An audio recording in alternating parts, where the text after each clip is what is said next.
Thank you, everyone, for joining us right after lunch.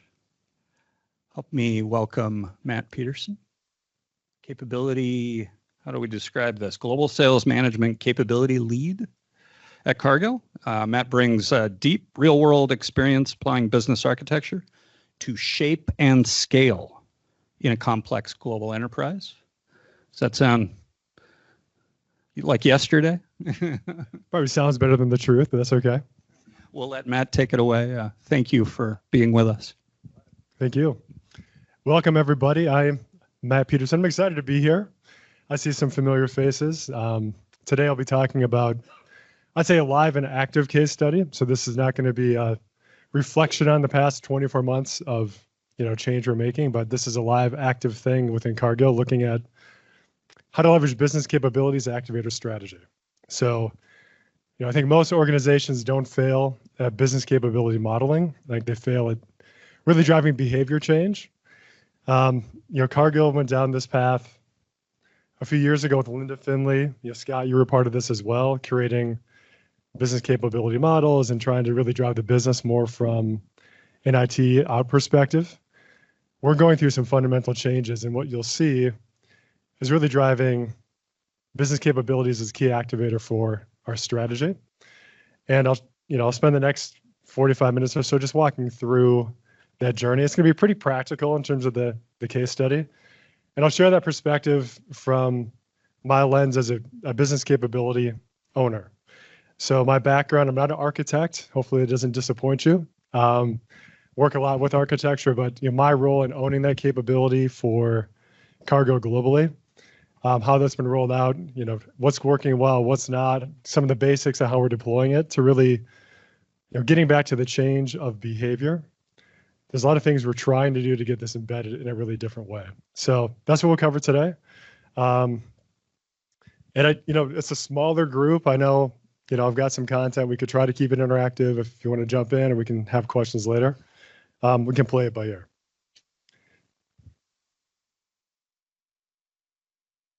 First test is if it can, there we go. So just a little context to Cargill and maybe how we got to the decision point around anchoring and business capabilities is where I'll start. So I'm sure a lot of you heard of Cargill. Some people in the room work for Cargill. So, the purpose of Cargill is to nourish the world in a safe, responsible, and sustainable way. And I think that really resonates with the people that work there, the culture we have, and our focus on doing good in the world.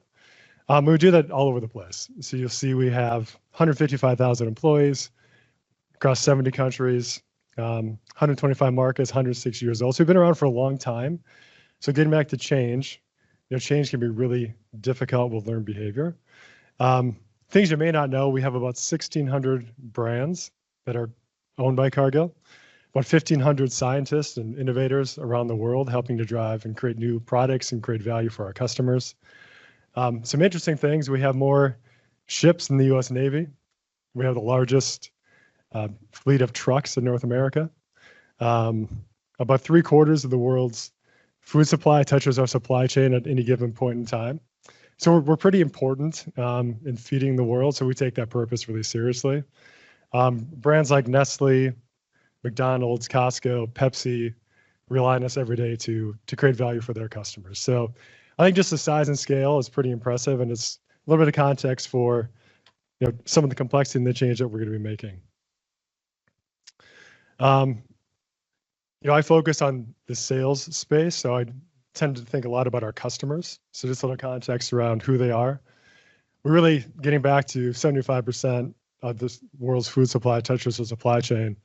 You can see we kind of go end to end. Sometimes we say from farm gate to dinner plate. There's a lot of ways you could talk about it, but anything from grain and oilseed type origination, processing, trading, distributing all over the world, to food ingredients, to manufacturers, and more value-added products and services to more upstream customers like food service and retail.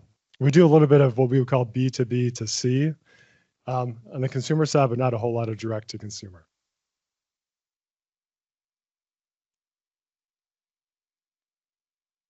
So with that context, as we looked at the current the state of the world and what we have to do to continue to compete and create value going forward, there's a lot of things that are happening, right? I think the world's changing. It's changing faster and faster every day, and we, as a company, want to make sure we're positioning ourselves to grow for ourselves, but also serve the needs going forward. So, if you think about the population growth, there'll be about 500 million more people by the year 2030.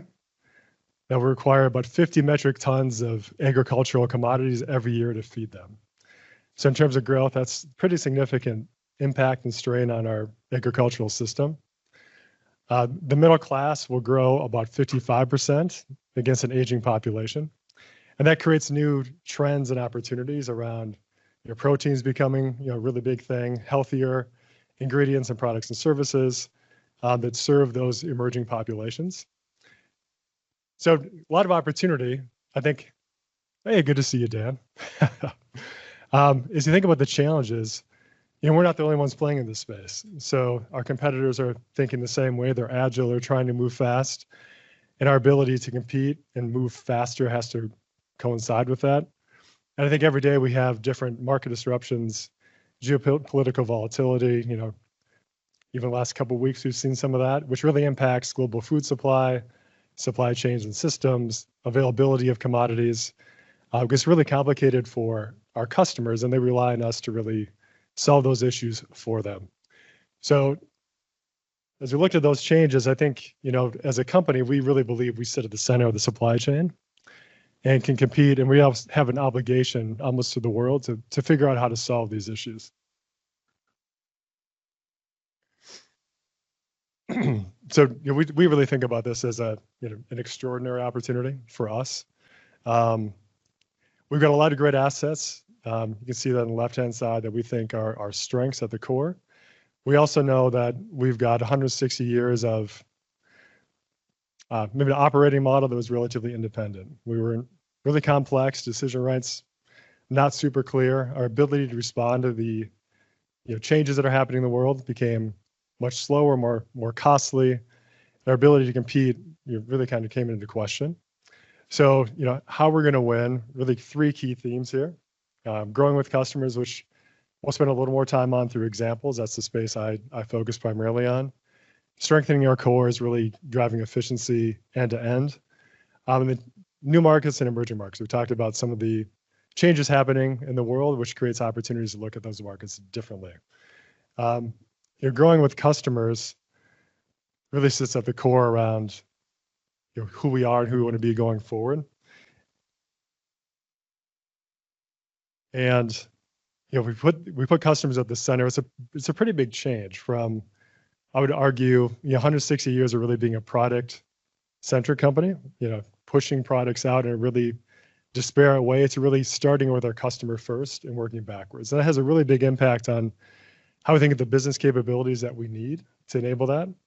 It's a complex change. Not all things are created equally in that space. We have to prioritize and think through the sequencing of that.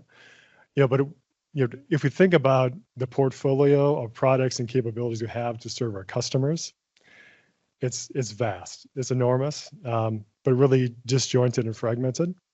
So how we can create value by thinking differently from a capability lens in our commercial space is critical to our success going forward. And then as we think about it, we call it a commercial ecosystem. Looking at how we can do that from an effective return on investment. When you start with your customer, you start to realize not everybody's created equally. So how do we segment those customers the right way? How do we develop and create the right support models, technology systems, et cetera, to cost effectively serve the markets in the right way? So that's really the challenge on the growth customer side.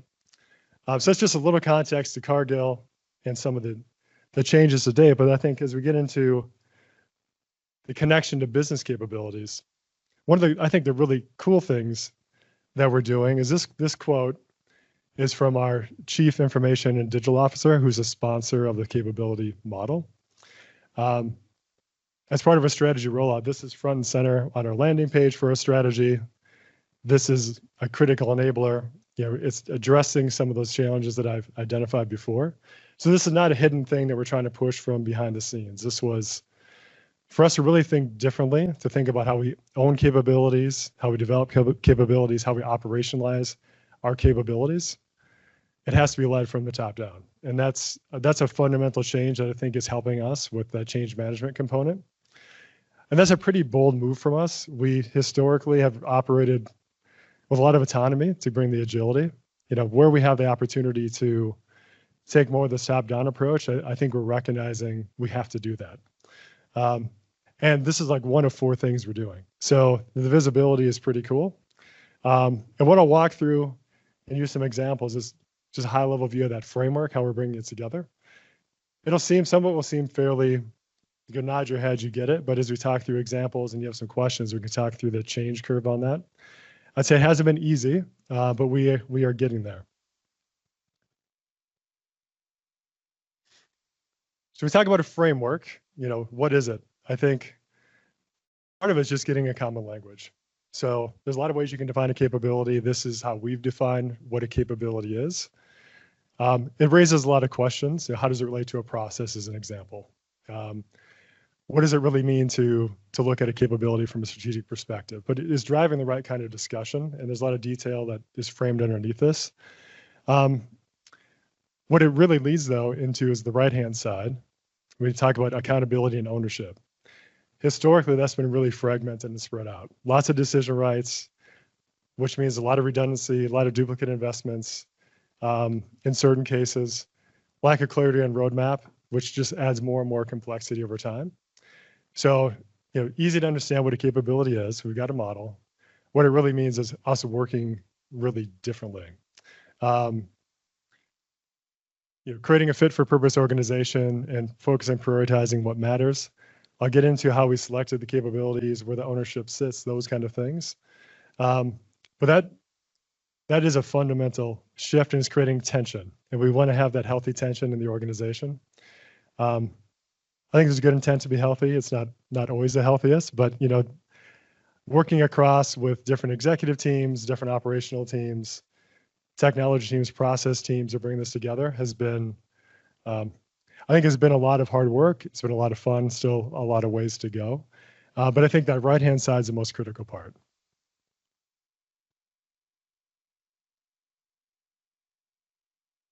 All right, so as a capability owner, there's an obligation, and I won't go through everything. There's a lot here on the left-hand side, but really, I love the success factor piece around, commitments. So really changing our mindset to, how we will make this work. And we've seen a lot of that, Stacy, I don't know if you agree, we'll see. But, we had a lot of people that could say no. Anywhere in the organization, somebody says no, it just wouldn't happen. Much more empowerment, much more about the dialogue and the collaboration on how we can make it work, because it's critical for our future. So I think the mindset and culture has started to shift there quite a bit. The second part about confronting tension, I think we talk about horizontal leadership. So it doesn't necessarily always have to be top down, but how you work across the organization to make these things happen, and forcing those and having those uncomfortable discussions to really bring this to life. And in some ways, just starting. We could wait a long time to see how this plays out. But let's just get going, and I'll talk through how we identified what we call critical capabilities to start. I think as a company, we have the resources to do anything. We can't do everything. So, there's a little bit of a journey in how we got there. Okay. So as a capability owner, my role is really to set that strategy, look at the outcomes, measure KPIs, set the priorities, and really drive that roadmap going forward. It's much more strategic. We operate, as I mentioned, in 70 countries across every major region. You think about sales management, when it says ownership here, I'm not like, all sales don't report into me. It's more around how we build the capability to develop the talent and skills we need for the future to really sell one portfolio, go to market from a value-based perspective, look at ways to drive efficiencies and enable our teams in a more effective way, and really drive out, I think a little level of cost and automation, looking more end-to-end at our processes. So, the level of collaboration, it does create some tension where, we're looking at investment in talent, or looking at our CRM infrastructure. We have way too many instances of a technology and how we think differently to support this going forward. The tension comes in around change management, investment choices. I can't afford this now, but those kind of things come into play. So from an ownership perspective, it's my accountability to force those discussions and drive the change and bring people along that journey. On the execution side, the sales teams, the sales ops teams, the enablement teams are really living that day in and day out. So they're driving that execution. There's points we're trying to figure out still where decision rights flow up and flow down. Those are things we're working through, and I can talk through a couple of examples. I think our approach to talent development and probably CRM would be good examples to talk through. But we're really trying to separate ownership from execution. The ownership piece becomes a little bit, some people embrace that and they'll proactively reach out. Hey, as an owner, I need your help and guidance here. Others try to hide from that and just keep doing things their same way. So, it's a journey we're working through. I'll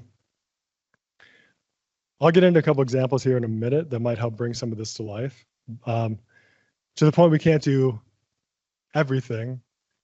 One of the starting points was, hey, let's just define our model, right? So we have over 200 capabilities defined. Again, we can't do everything. We can't prioritize everything.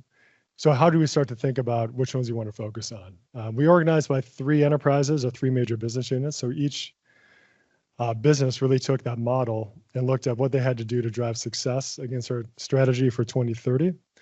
Use criteria like this to take that broader list of capabilities down to something that we're going to focus on in terms of phase 1. Those phase 1 capabilities prioritize investment, resourcing, support, all those kind of things. That also means other people get deprioritized. They don't get the funding and those kind of things. That was a pretty big change for us as well. One thing I like about this, there is an executive steering committee that oversees all this. So changes to the model go up to them. They have oversight and accountability to make sure we're progressing in this space, which is something I think we were missing before. Investment choices are really, as we look at our next fiscal year and beyond, going back to the capability model, are we anchored in outcomes? Are we anchored in those critical capabilities as a first filter? So we're seeing this come to life in a little more detail. Yeah.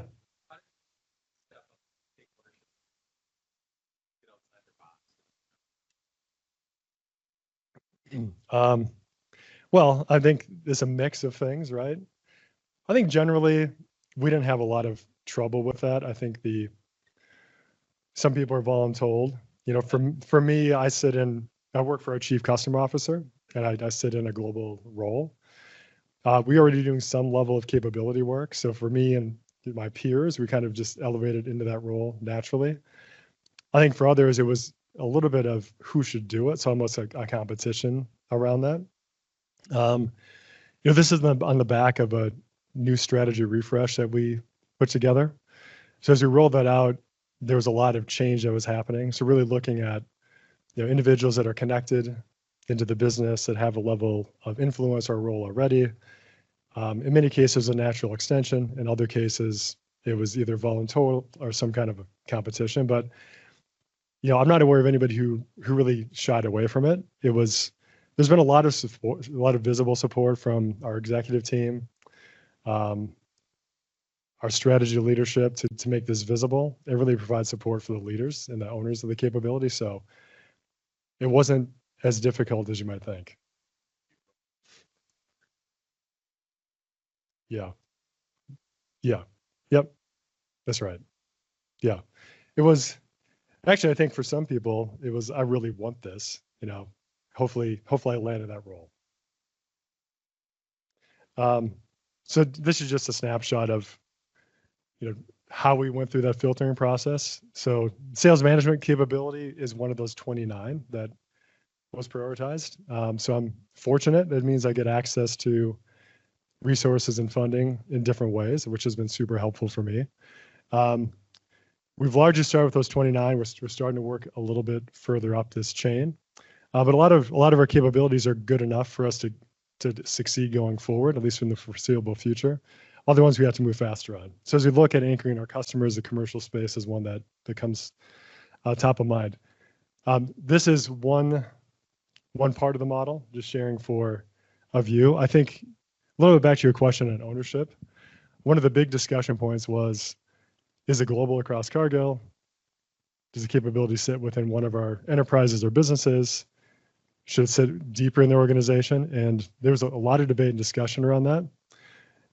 It's got to be fit for purpose. If you want to have ownership at the right level with the level of decision rights, you have to have some level of understanding, but also high enough where you have the right kind of reach. So things like maybe manufacturing technology, we have over 1,000 plants. I think everyone has a legacy. You probably don't want to govern that at a Cargill-wide perspective. So an owner there, I think, would be super ineffective. You take our Cargill master brand that touches everything across Cargill, that obviously should sit at a Cargill level. And in the sales management space, and I outlined the box there. So our chief customer officer is the overall owner for this space.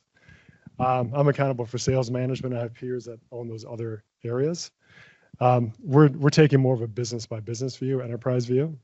So I'm heavily focused on our food business now. That's where the largest change is coming in.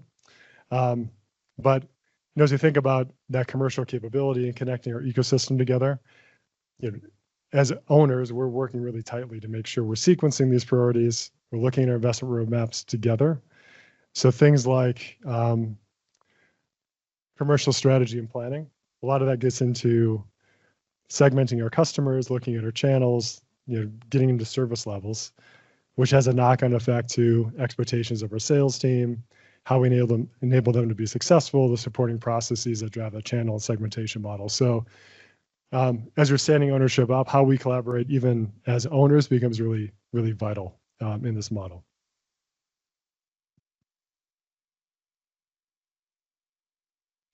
Okay, so to the point around just getting started, this is literally how we started. It was fill out this form, and let's just get starting. So there's a lot on here, but ultimately it's just, hey, what do you think in the next 6 months? Based on your purview today, what do you think should start? What can you focus on to start to make an impact tied to the strategy? So, for me, when I thought about the changes we're making in our go-to-market and growing with customers, and I think about our sales organization, we have a lot of people that have been around a long time that are amazing. I may have sold oils my entire life, and that's all I know. And going forward, my expectation is I prioritize and know my customers a priority. I'm selling solutions and representing our entire portfolio. So what has to be true for them to think more in a value-centric way, how we can really take what we do, understand our customer, and tailor our solutions to meet their needs. So my number one item on the list was talent. And how do we help change that mindset and behavior and critical thinking around, I would just say value selling as opposed to maybe more transactional selling. We have great examples of that in pockets, but it's not something we've scaled. So as our organization looks to this one go-to-market approach, that was number one on my list. I think the second one in terms of investment and complexity is our CRM technology portfolio, as Dan knows really, really well. We have multiple instances that had supported legacy product lines. As you think about working differently with our customers and our sales teams engaging with, and service teams and other people engaging with their technology, having the ability to look at it from a one integrated customer perspective became really, really critical. There's some other things around performance management, metrics, and things that I also prioritized. But I think those first two around talent and CRM, in terms of impact, became top of mind. And the talent example, I think, is a good one. So relatively quickly, I framed up a proposal to invest in a talent development approach that would really cover our global team. During all this change, I had access to our leadership team, went in, presented the case, asked for the investment at a time. Investment was really, really challenging. Being able to prioritize capability, getting the audience was relatively easy. Having the discussion was highly engaged. We agreed we should prioritize talent, and then we were off and running. Whereas historically, that would have probably taken 6 or 12 months to get to that point. That happened very, very quickly, and then we're like moving quickly and we're underway. CRM is happening slower, but that's okay. So that's how we started. I think we continue to build additional supporting tools and enablement ability for our capability owners. Here's a quick snapshot of how we went through an onboarding approach. The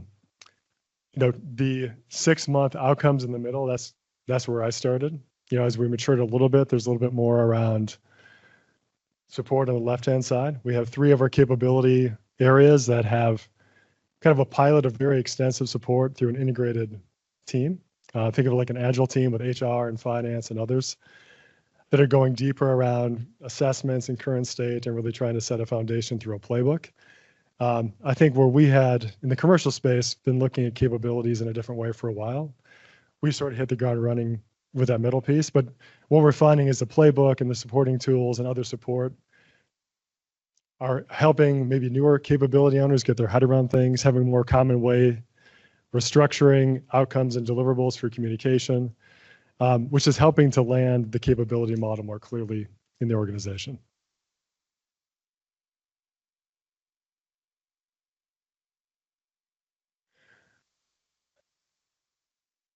One of those elements is a star model. I'm sure as a lot of you with an architecture background have different ways to look at this, but really consider this more of a, process data, tech, technology, KPI kind of view. But the star model is how we're communicating and articulating how we bring capabilities together to create our strategy and then have a common way we're articulating that outcome. I mentioned a couple of things. So on the people practices, that's really where I started from a talent perspective. In our food business, we have 2,500 to 3,000, sellers and sales ops and enablement people that we need to activate. They're our brand, right? They're going to differentiate us in the marketplace. So, looking, hey, do we have the right skills? We have a lot of great history, a lot of core competency, a lot of core skills. Do we have the value selling approach that's going to allow us to show up differently to our customers and even lead differently internally? The answer was we probably have an improvement opportunity there. So let's go after that because it's going to be critical for us going forward. Data and tech, again, in the CRM space.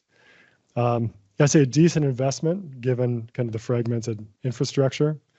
A lot of questions around value that we're receiving, a lot of manual workarounds, a lot of, hey, we'll just figure this out with people, which is not going to allow us to scale and grow the way we want to going forward. So that's a little bit longer journey that we're working through just to frame up the value case is a much higher investment ask. But we'll, in the next quarter, go to the leadership team again with that point of view and start to bring that together. But that's all anchoring back to, I'd say, less rewards and maybe more on metrics. So a big thing that we're focusing on around performance is commercial ROI, our return on commercial investment. So as we're making these changes and choices in the commercial space, we're looking to optimize our ecosystem to support our customers in the right way and making capability choices and investments. Where are we going to see that return? So if we structure, a long tail to more of a inside sales model or distribution, we're going to see different profiles of cost, different expectations of revenue and margin. We're setting the tone around let's drive to specific outcomes and measurements to make that happen, to really optimize our approach because historically we're pretty cost heavy. Is that how I measured? I would say I'd like it to be more of that. I think we're maturing that space a little bit. The commercial ROI is relatively new. So we're baselining commercial ROI by region. So you're getting that channel model and then segments and then into service levels is an iterative approach kind of going across the region. So as that's being stood up, we are baselining. And as we're making choices collectively as a commercial team, we're going back to that. I think as we mature more, for sure, I think we have to anchor in those outcomes. Otherwise, I say this sounds great. Let's get to it at some point in time, but we're getting more disciplined. We're not there yet. Go ahead. So it sounds like with your capability owners that the ownership was assigned more than like determined, like who, because they're right. Sometimes you just kind of try to determine who's the de facto owner of this capability currently, but it sounds like there was more of an assignment model here. That's the first part of the question. And second, if that's true, is it just the owner for this transformation, or is there long-term ownership that was assigned over these capabilities? Yeah. So there's extensive work done on our strategy, given some of those market conditions I outlined before. And with that, there's a lot of organizational movement. So as we talked through capability ownership, there was kind of assignment looking at those different elements. Some of it, again, was a natural extension. Some of it was, through really discussions, let's say at an executive level, to position this the right way. In terms of the timing around it, it's not just for a transformation. We do have a window of time that we're considering this as a transformation. There's not a plan to say that I'm aware of. I could be wrong. We'll find out. At a point in time, post-transformation, we'll move this somewhere else. I think it'll be a continued evaluation of, is the model correct? Do we have the right owners given what we're learning? If we think we're not making enough progress, you could always have changes at a different level. But given the complexity of the change, the relationships you have to build to move this along, there's going to be continuity for a long period of time. So would you say there was a bit of a reorg at the beginning, driven by the capability conversation, that set up the environment so that you could do this transformation? Yeah, I think that's generally fair. So the reorg is really driven by the broader strategy, and then given the criticality of business capabilities, ensuring we have the right people positioned to be effective and be the change agents we need to see to really make these bolder change come to life. Strategy drove it more than anything else, but getting these positioned the right way is really vital. Would you say that was essential to any success here? Was that kind of initial reorg focus on determining and putting the right owners in place? I think so.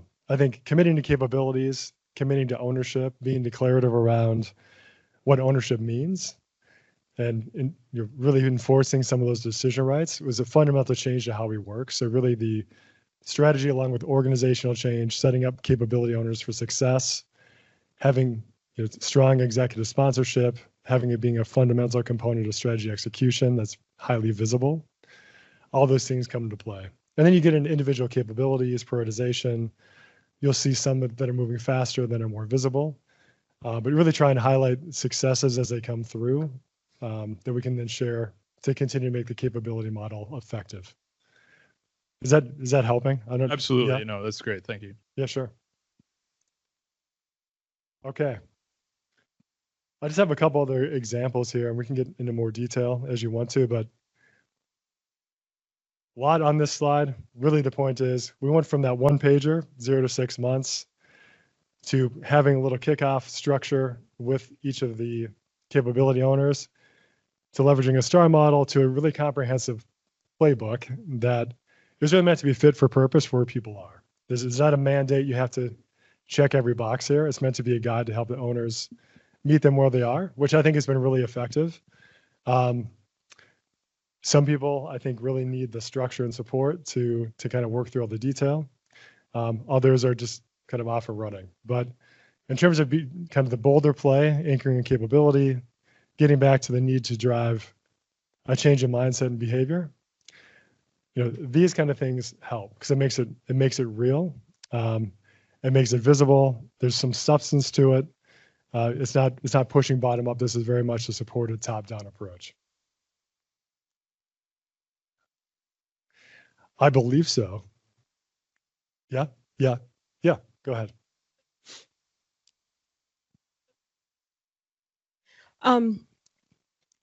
So I'm in the current process of building a capability model for the company that I work with. And one of the biggest constraints that I have having conversation with the business is department structure. And let's all be honest, there is a fine line between it's a capability versus a department. In the process of doing this with Cargill, how did the group break that line? Like, this is not department structure, this is a capability. Well, it's not easy. I think I think you have a tendency, or people have a tendency, to default to organization when they think about these things, and oh, this is the capability called this. I own that organizationally. It took a lot of discussion with, we had a third party helping with the strategy. There's a number of facilitated discussions that I think help break through that. And the capability isn't a way to abstract from organization and look at those abilities we need to really be successful. So I think it took a while, even for the executive team, to get their head around that. So I think that was one big breakthrough moment that, okay, so I can see this is a good way to look at the health of our business, critical investments we have to make. How we organize around that is different. So I think the fact we had strategy work underway as a catalyst is super helpful. Having a third party that was helping with the strategy provided some additional, I don't want to say credibility, but objectivity to help support some of this. I think the bigger challenge probably came down to ownership, and that's where some of the departmental views might have come in. Where, well, what do you mean Matt owns sales management? Like I lead sales for North America. Like, who's this guy? So it took some of those interactions to kind of figure that out. So it's still not perfect. I think it takes a lot of education, continued discussions, but I think going through that practical example of assigning ownership and what does that mean, right? In terms of these outcomes at a strategic level. I think breaking out the execution side really helped because you could understand, okay, you're still executing, you still are a key part of delivering the capability, but not everybody can have decision rights. I don't know the size of your organization, but medium, yeah. So, well, and it doesn't need to be. I just with Cargill, we could have 100 people making a decision on the same thing, right? That's may not be the right choice for Cargill strategically. So as you work through examples and work through that capability model, really sanity checking, should it be owned across all of Cargill, within one enterprise at a regional level? I think that started to help people to say, okay, this is about choices, ownership, roadmap, outcomes from a capability perspective to help our business be successful. That helped a lot.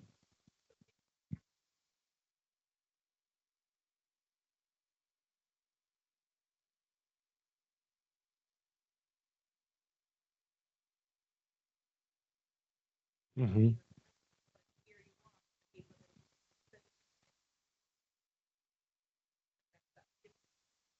Right.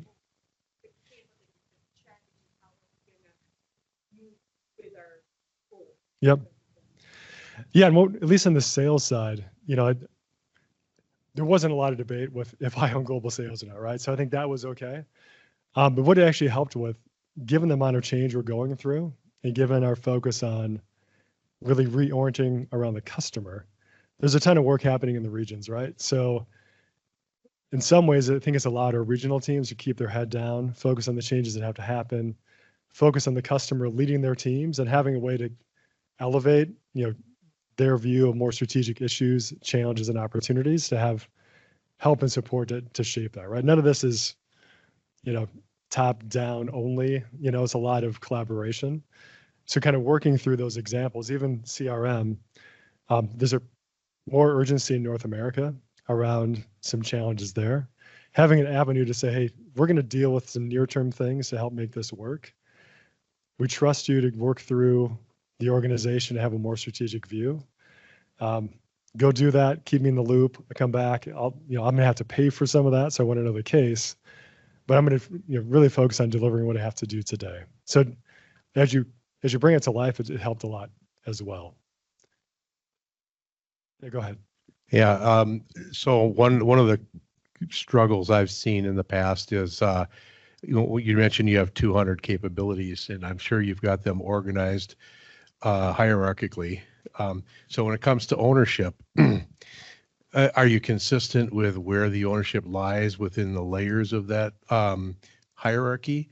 Or is it kind of further down in some areas and higher up in other areas where you have capability ownership? And then the second part of this is obviously the competition that you sometimes run into there between, oh, you own that capability, but I own the process, and who ultimately has the authority to make a change, kind of a thing. So those are kind of two parts of that.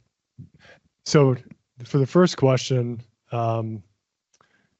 there's different tiers of ownership depending on the scope, right? So, example I used before, global brand, that sits across all of Cargill. So that's owned at a certain level. And with that, a certain maybe seniority in the organization in terms of organizational level. When you get further into operations or supply chain things that could be vastly different by region or even location, that tends to go further down in the organization, a little bit more empowerment at a local level, just because you have to make those choices and those decisions in a different way. So we try to be intentional about how we frame that. And I think the more global you are, the more senior typically you need to be to have credibility and influence to drive that change. But that's kind of how we looked at it, just depending on the impact of the capability. So in the commercial space, our chief customer officer is the executive accountable for that overall. Part of the executive team, obviously a very senior person. And then, as a team, we all have individual capabilities underneath that. In terms of how we work with, hey, this is a process, this is mine kind of a thing. I personally haven't seen a lot of friction there. It's been more about engaging, organizing, communicating, staying aligned has been a bigger part of that startup journey. I haven't really seen a lot of tension, even between process and tech. Even the talent side, as you start to touch individual groups, teams, like, hey, these are my people. There's a lot of excitement around the journey we're going through and how we're going to help support them. It's an investment in our talent. So personally, I haven't seen a lot of pushback yet. Okay. One example I had and I've used this before, but inventory management of the inventory inside the trunk of a sales rep. Yeah. Or the inventory at, let's say, a clinic that's got to be there on site kind of a thing. And I've seen some kind of, rift there in warfare between, well, I own inventory management, yeah, but I own the sales force and some kind of, sort of a struggle there. I was just wondering if you've run into those kind of crossover struggles yet in your experience. Personally, not in my experience yet. I think, we might get there. We're starting, we're probably 6 months or so into this journey. So, we're still relatively high level on a few key priorities. I could see that happening in my space as we get deeper into, order management that starts to go from Salesforce into our S&P environment or other spaces, but we're not seeing as much of that yet. Stacy, I don't know, I don't want to put you on the spot. Come from a process perspective, if you're seeing any tension with kind of your scope or other people on the team. No, I was going to say we haven't seen that tension because I think the message has come down from our executives that this framework is super important and critical to our strategy. And so I think there's more of an appetite of people wanting to figure it out, back to Matt's point, and be part of the solution and partner with the capability owners, the process, the product, the data people, because they truly believe, and our senior executives are expecting great things from this new model. So I think people are more excited and engaged. Like to Matt said, we're just starting out, so we're still figuring things out. We will likely run into some pain points and friction points, but to date, I think more people are excited to anticipate what's to come. I think the biggest, just 1 second. I think the biggest friction, as I think about that I've seen, I think the functional areas are really committed to this. So DT&D, which is our digital tech and data team, our process organization, they're really anchored on this because they see a lot of value in orchestrating and prioritizing and getting smarter about our investment choices and being more aligned and coordinated. I think the teams in the regions that are really running the business, that they're the ones with the pressure, right? They're going to deliver the revenue and the margin. They're going to grow and sell directly. Sometimes it can feel maybe noisy, like, who are you? How does it fit into my agenda? What do I have to deliver this year? You're thinking 2 or 3 years out. I don't have time for that.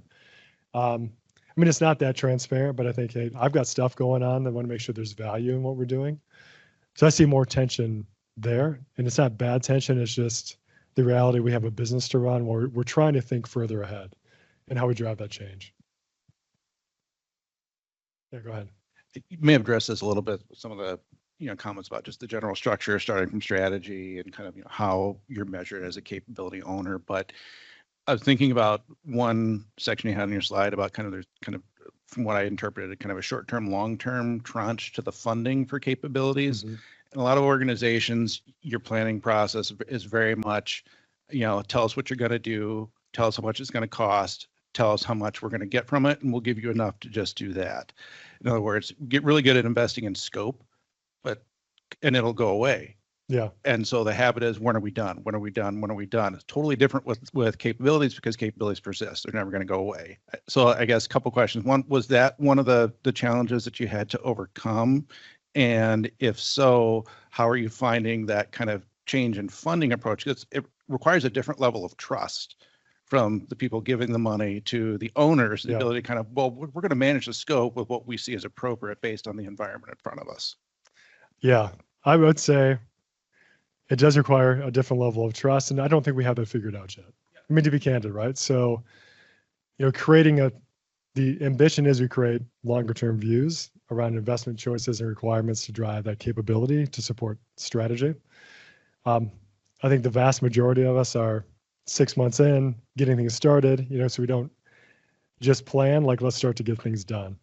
The example I use, going to the leadership team, asking for an investment choice into our talent strategy. It was a much easier discussion because it was a critical capability. Understanding talent's a vital thing. It was just, I don't want to say it's a no-brainer, but it was kind of a no-brainer. So the avenues are easier. Part of what I need to deliver by end of our fiscal year is that longer-term roadmap, which goes into a little bit of our long-range planning, which then ties into other outcomes. We still have to work through a lot of those components.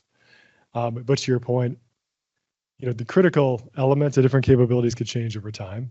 So maybe sales management's prioritized for 2 or 3 years. Getting funding, alignment to outcomes, showing progress against that, I think will continue to have funding and support. Once we get to a level of maturity that's working, that could shift somewhere else. But those mechanics they're not super well defined or proven yet. So as we get into our next fiscal year planning cycle, I think we'll see a little more how that comes together. Yeah, so you've got these 29 urgent with constraint capabilities. Do you have like a cadence that you're going to reevaluate and bump up or down from the 29 to the 38? Or is this just for your 2030 plan? And then once that's accomplished, then you are going to reevaluate your whole 203? I don't know 100% to be fair. I know we're so early. These 29 were identified for a specific reason, so I don't see them changing much. There is a governance structure that's defined. We do review them on a regular basis. Priorities change, businesses change. I could see things shifting over time. Our planning cycle is coming up. We'll revisit all these things. There's a lot of intention put in that first group of 29, and we're moving up. It's not just the 29. We're going to the next wave 2 as we're currently. So I think we'll continue to expand in a focused way. But I don't foresee them changing significantly in the near term. I think I got it there. There we go. So you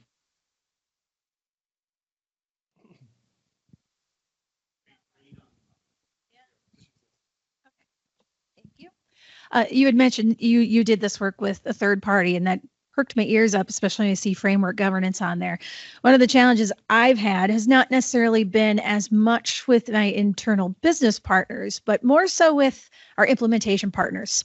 So where we have a playbook to an extent, we have definitions in place, but they're coming in with their predefined frameworks, terminology. And it's basically goes like, here's our architecture, here's our capabilities, here's our value streams. And they're like, thank you. Are you done talking? All right, let's do it this way.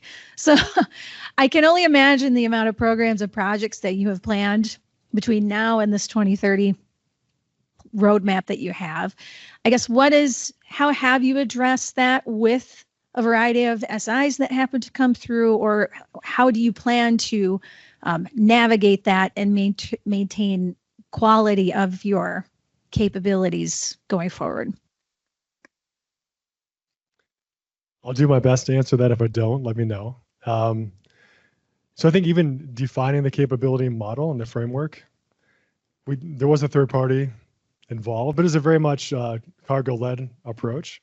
So in the commercial space, me and one other person defined it. So we spent some time looking at definitions, cargo terminology, what should be there, what exists already. So it's a very much it wasn't done to us. It was facilitated with a third party as part of our strategy. So the model's set. There's a governance process in place if we want to change something. So I think that model's there. To your point around now we're executing, there's a lot of stuff going on. It's really up to the capability owner, I think, to maintain some level of discipline and ownership of that. We're not going to change the model strategically without that input, but operationally, there could be different terms. Hey, that makes sense. We'll call it something else. We're trying really hard to stay on top of that, so we don't go away from the standard definitions and the model and the terminology. Going back to changing behavior, that's the hardest thing. So obviously, the more you move away from that, the harder that gets. But we can't. There's so much going on. To your point, like you can't control everything, but having this tied to strategy, having it being so visible, having the definition to start, having cargo teams actively participate in shaping that with clear executive owners, I think we're doing a pretty good job. I'm sure it's not perfect. Who is providing your overall program funding? So for the third party that you mentioned to help define what the capabilities are at the highest level, not within an individual business unit. I missed the first. Who is providing what?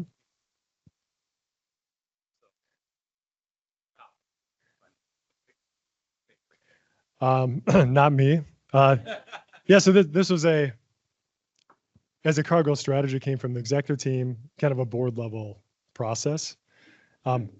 Most of our funding comes from our businesses and then the regions within our businesses.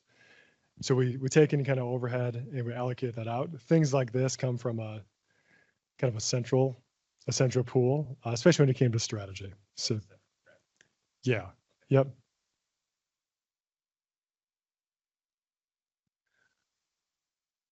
Any other questions right now? Go ahead. Is there an appetite amongst the senior leadership or your peer level to be able to roll capability relevance up to the value stream? Is there a way to see heat map consumption across the 240 from a business outcome value point of view? Is there a way? Not today. I think we have a long way to go to get there, but one of the principles in the model is that capabilities work together and they're connected through the value streams to create outcomes. So I think that the concept is there. We're much better at measuring fiscal performance from a business level. I think we have a ways to go to, even for my capability, what are the 2 or 3 KPIs we want to measure? Do we have the data? Like, how do we show progress? I think we know what those things are. Our ability to pull it together and raise that up is still something we're working through. You take that times 203 capabilities, it's going to take some time. I think things like commercial ROI and the commercial space will help. So you start to see a commercial ecosystem is really a value stream. These capabilities are orchestrated to really facilitate those outcomes. So I think we'll use that as a strategic lever. That would be an indication of the commercial space, but we have a long way to go. Thank you.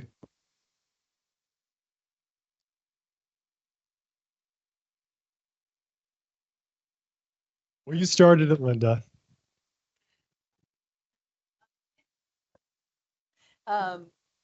People are lining up outside.